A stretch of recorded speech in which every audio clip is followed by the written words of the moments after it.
What's up, guys? This is part 2 of the should women play sports video. So I'm just going to get right into it for time's sake. So I left off in the other video by saying that, giving the example that women who play sports at the college level, and especially if they make it to the pros, which albeit is only a small percentage of women, end up wasting a ton of time. At the very least 4 to 5 years of their life if they stick through.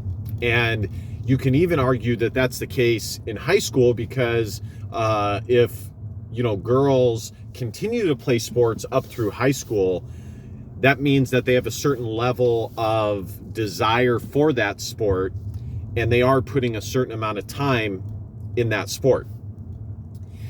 So the main thing that I want to point out after making that point is that ultimately the red pill, and listen, guys, I didn't know this myself way back when, but ultimately you realize when you look at the predominant worldview of the mainstream, which feminism is on a downturn for the average citizen. But in the mainstream, it is still a dominant viewpoint, a dominant ideology.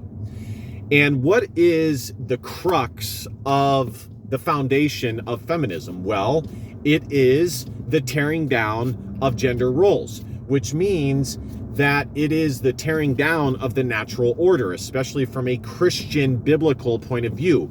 God above man, man above women, women above children. That is, at its core, at its foundation, the crux of feminism. It is trying to tear down the nuclear family, tear down gender dynamics in an attempt to tear down the nuclear family and make men and women essentially indistinguishable from one another. That is the lie that they tell, okay?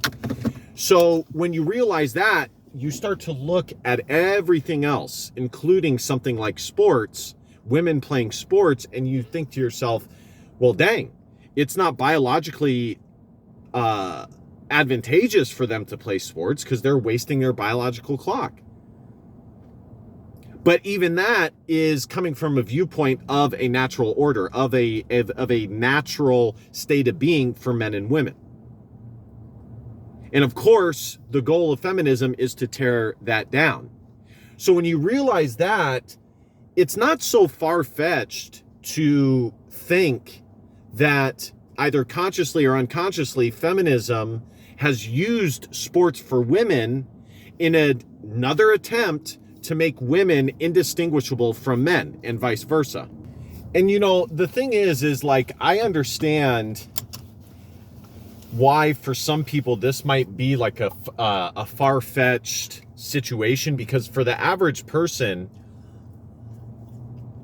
they have a good nature about them and want to believe the best in people and don't think to themselves, well, there's a ulterior motive at play here. There's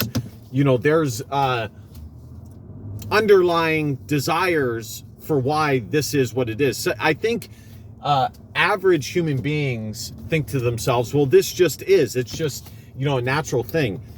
But no, okay, that is a naive, albeit fair and understandable thought process, but it's naive. From the dawn of time, the controllers of society, the elites of society, we see it in movies. Now, just because we see it in movies doesn't mean it's necessarily true, but everywhere but real life, you read it in books, you see it in movies, you think that it's like something that is not that far-fetched, but in real life you thought, no, that's a little far-fetched. No, they have motives, they have ulterior motives, they have ideas, worldviews that they're trying to promote. It's that simple.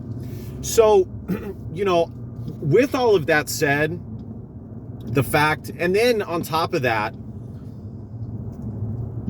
the fact that it naturally is not the most advantageous thing biologically for women to play sports, and the fact that it's likely a psyop from the feminist regime.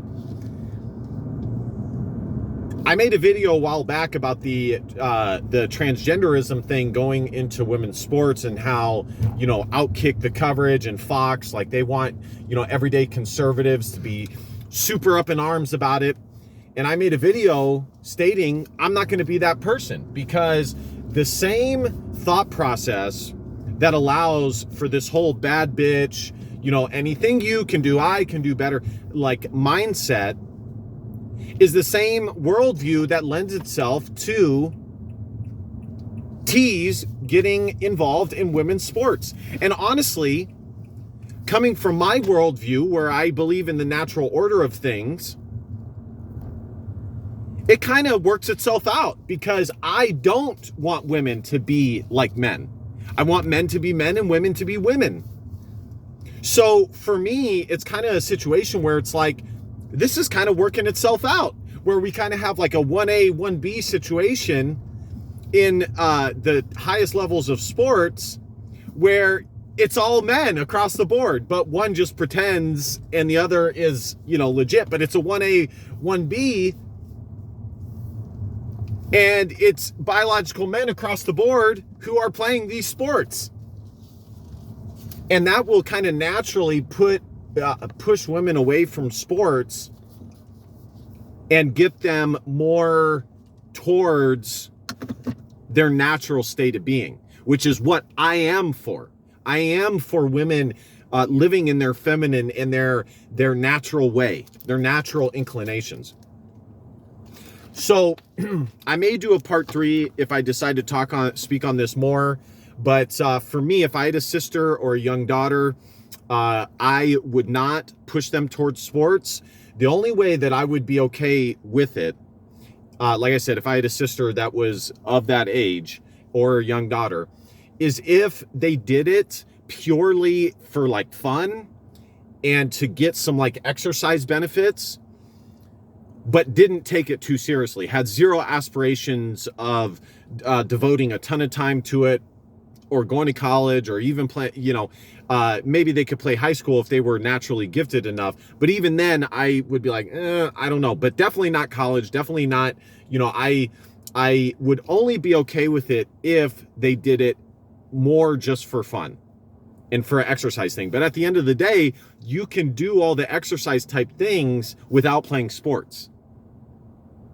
Women can still get the exercise benefits without playing sports. So, like I said, I might do a part 3. Thank you guys for watching. Smash that subscribe button. We're so close to 1,000 subs.